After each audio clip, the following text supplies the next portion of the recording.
Silent Scotland, and today is time for something a little bit different because we are here with my mum. It's... Do you want me to say hello? Yeah, say hello. Hi guys. Mum is here to offer a perspective that I don't think we really see a lot of on social media. Maybe for the better, because mums aren't very good on social media. I'm definitely not very good on social media. I don't know. Mum is okay. You've mastered No. mastered Facebook. Yeah, and I use Instagram, but I don't put anything on Instagram. No, you just snoop. I snoop. So Mum is going to offer her perspective on everything that's been happening with my health, and just a little bit of what she thinks, you know, is happening on a bigger scale with endometriosis, because Mum has come with me to almost all my appointments. She lives a little bit further away from me, so Mum lives in Aberdeen and I live in Glasgow, which is like 3 hours drive between. So, but when Or if it's me, it's driving. Yeah, it's better for the world if you go slower. But yeah, so she's there most of the time at my appointment. She came with me to the big conference in London, the Endo conference, and you've kind of been there for the whole way through, so it might be nice for everyone to sort of see your perspective on things and looking forward to a brighter, pain-free future. Yeah, that's the You're dream. thrilled, right? So I have some questions for you, Mum. Are you ready? I'm ready. First off, do you want to just like say who you are and what you do and stuff while I find Yeah, out? well, I'm Jane, Katie's mum, and I'm semi-retired, yeah. And Katie's everything to me. Oh God, Mum. But she is, and I'm sure I'm not alone. That's what all mums think. But you know, it's the last year's been really tough, and I'm just so proud of how she's dealt with it, and how she's dealing with it going forward as well. And I think, you know, I hope that today gives you some perspective on the positive things, and you know, the way that we feel that, you know, it's not going to be it's not one of those illnesses that you just sit back and let it happen to you, that you've actually got to reach out there and really find a support group and find, you know, what's available. And I think the greatest achievement this year has been the community, and Katie's found great solace from that, and so have I. So Oh, you're so cute. This is the big test. I'm looking for a dictionary definition, please. Oh, God. What is endometriosis? Oh. Do you want to blow your nose on it? Well, actually, I must say I think I've got the beginnings of a chest infection, so I apologise for that. Well, to me, endometriosis, to be honest, I'd never really heard of it. I had heard of it because when Katie was diagnosed, you know, there was something that made me think, oh gosh, I think I remember so-and-so had that. And, you know, in my ignorance, I hadn't actually asked for any explanation. I just thought it was bad periods. And, you know, I thought that endometriosis was really bad periods, and you know, I wasn't wrong with that, but it was not something that you delved into at all. So I now understand that it's basically the body behaving roguely, and things that should be happening inside the womb are happening outside the womb. You know, they're having a real party in there, just sort of, you know, going crazy. That's a strange way to describe it. Yeah, but So what is it? So it's like cells that replicate those that line the uterus. And they're where they shouldn't be. Yeah. And you know, so we, you know, understand the sort of whole. And does the amount of endometriosis equal the amount of pain? No, because some girls can have their body can be riddled with it, and they actually have no pain, and they could be people in stage 1.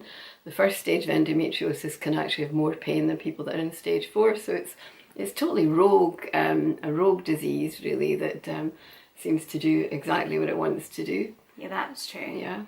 That's true. I think you did okay. Yeah, thank you. Yeah. And okay, does it show up on imaging? No, it doesn't. And the only time that they can truly diagnose endometriosis is actually during the laparoscopy.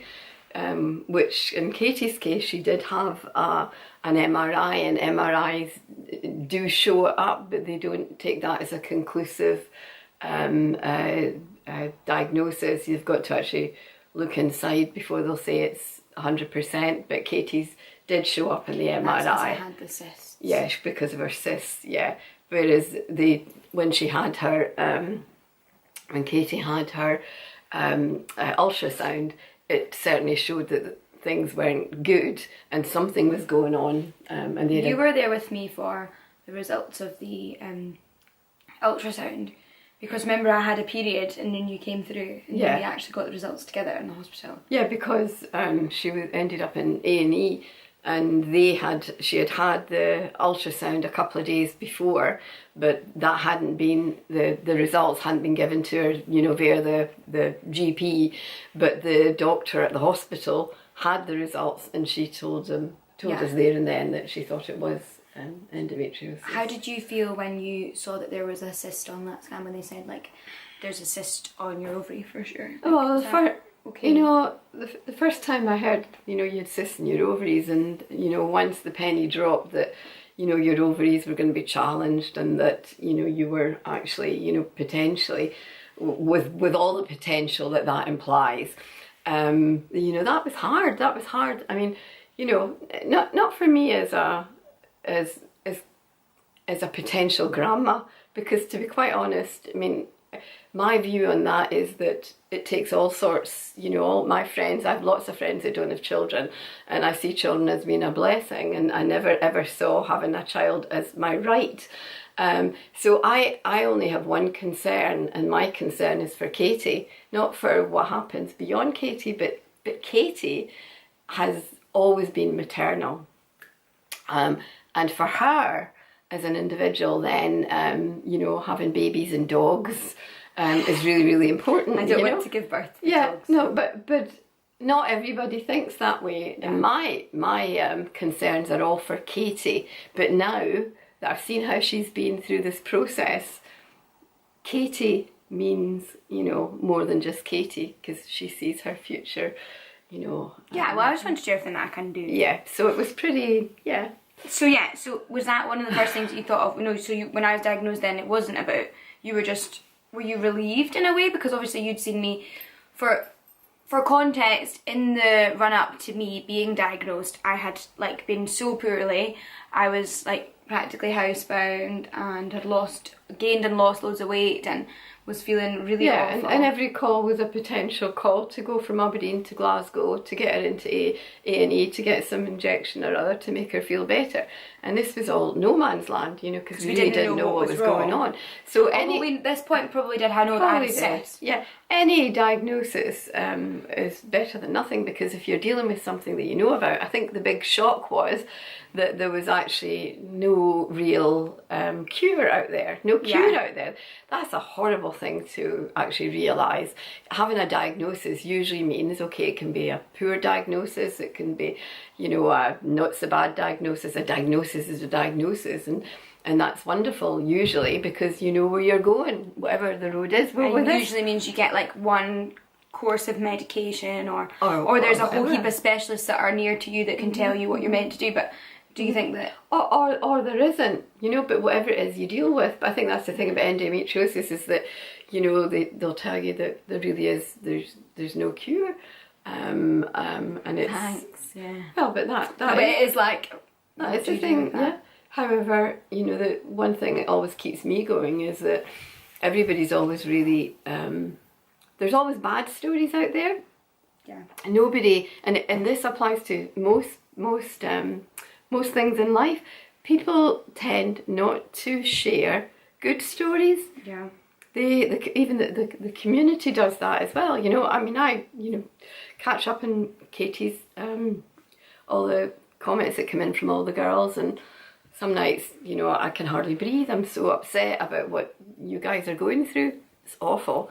But very, very rarely, and I can't believe that there aren't good stories out there. I just wish we could reach out. I think that it's because like social media is amazing, but people do kind of get in touch at crisis point, because it's it's last minute. That's another thing. That's another thing that I wanted to speak to you about. Did you ever remember talking to your friends about periods and painful periods? Because you had quite painful periods. Yeah, I had really painful periods, but I mean, you know, I'm a different generation. I mean, I was nearly 40 when I had Katie, so there's almost 40 years between us. And, you know, so my mum never discussed my periods at all. I mean, when I got my period, it was kind of like, oh, you know, really, it was a different world. I mean, people just did not discuss their periods. My periods weren't that bad when I was really young, but mine got bad in my 20s, really bad in my 20s, and really bad again in my 40s. But my 20s... Bad in your 40s? Yeah, before the menopause. After having me? Yeah, I did actually, No, well, I take it back. When I was speaking to you guys, bad doesn't mean bad. No, that's not true. I bled a lot, so I did have long periods. That's so bad. I'm literally like, don't be embarrassed. I'm like laughing at you. That's so bad. But in my 20s, I was in. I had a lot of pain, and nobody discussed it. No, nobody discussed it. I remember staying with a friend in Germany, and her husband was in the forces, and. Had a lovely few days, but my periods were really bad, and I was literally one night didn't close my eyes because I was walking the floor in pain and didn't really know. It's so weird because like, see if you were my friend and that had happened to you now, like obviously 2018, I just said to you like, go to the doctor. No, but like listen, and obviously like you probably now are going, well, I obviously didn't have endo because I did get pregnant, blah blah blah. But I mean, you might sound like, I mean, you obviously just possibly you don't have any pain now. Possibly, no, I don't want. I wonder whether you had something, even like PCOS or something like that. Possibly, there was something going on. Oh no, I must say I had a wonderful friend, and she was really concerned about me, but we didn't really know. It's something that we were taught to put up with, and clearly looking back, there were probably people that I knew that were, not making a big, that were having a hard time, and it wasn't discussed what was going on because everything was tabled as women's problems. If people were depressed, it was women's problems. It was. I don't think that. See, if you were at the stage that you were at, like that you saw me at, like if you had like lost all the weight and you were unable to move and stuff, you'd have got help then. Yeah, because that's why I realised that no matter how bad my period was, it was nothing like what you were going through. But you still shouldn't have had to put up with that. Do you know what I mean? Yeah, but it was. Like you still should have been considered. It was a different world, and you could have gone to a doctor then, and I know you guys have experienced that. Anyway, you go to a doctor, they don't take you seriously, but if you keep digging, then somebody will take you seriously. I don't think in those days they did. Obviously, and also is that another thing, like obviously we were really open, like would you have been this open with your mum about it? Mum was good, but she used to tell me that her sister, she had really, really bad periods, and she would tell me that was her experience of it, but I was quite, I had a good relationship with my mum, but not the way that we speak. That's just a generational thing. And because it's just the two of us, So our relationship's quite close and tense, I guess. Tense. Yeah, but in a good way. When did you first notice that my periods were like a problem? We're definitely not the kind of kid that had a period and you didn't know you had a period, so, I was always aware that when you had a period it was. You're just trying to say I was dramatic though, aren't you? Well, you were dramatic, then, and that was probably part of the problem, in that, and I'm ashamed to say that. I honestly did think that sometimes, there was a little bit of the drama queen going on. And at the same time, you see, Katie had years of having chronic tonsillitis. It was never quite, it was almost bad enough to have her tonsils taken out, but it stopped miraculously, I think, when just at the time when they would have taken them out.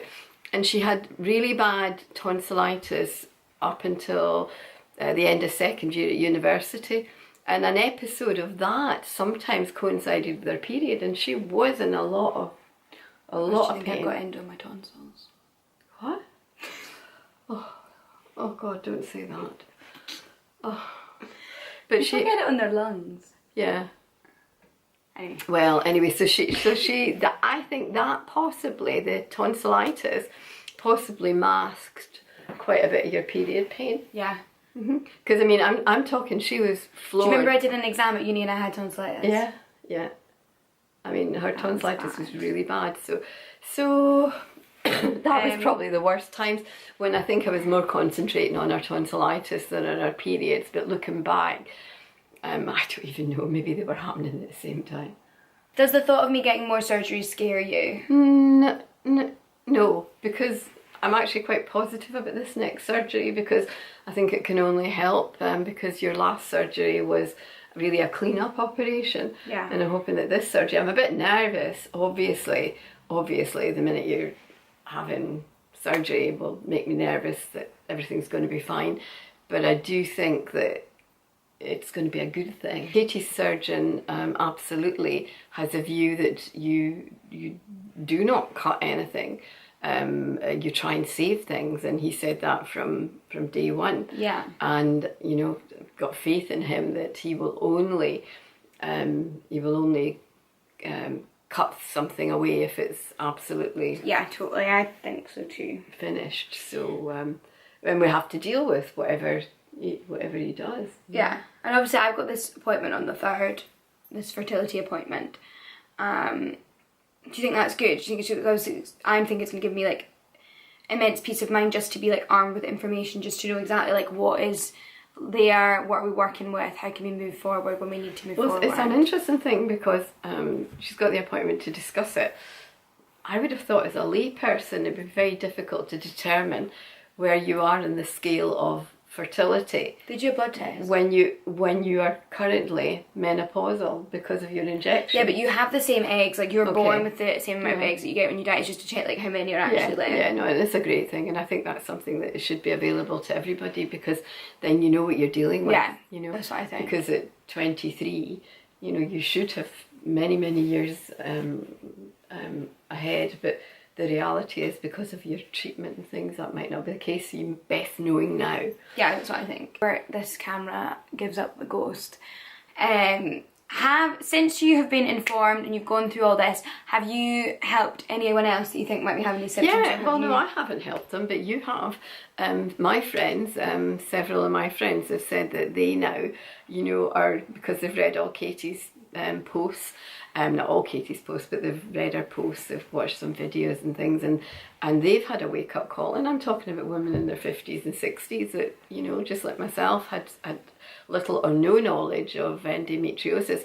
And one friend in particular has actually sent 2 people along to her GP, you know, because she was convinced from what she had heard from Katie and picked up along the way since she actually started to listen, that these 2 girls actually had problems and they weren't addressing them at all. And that's great. If you had, is this frozen? No. If you had to offer like one bit of advice to anybody that thinks they might have endometriosis but they don't have a diagnosis yet, what is your advice? I would just say keep asking questions, keep notes of how you're feeling, and when you go and see a GP, which you must do, you know, there's a very good chance that you might know more than they do, and some of them will admit that.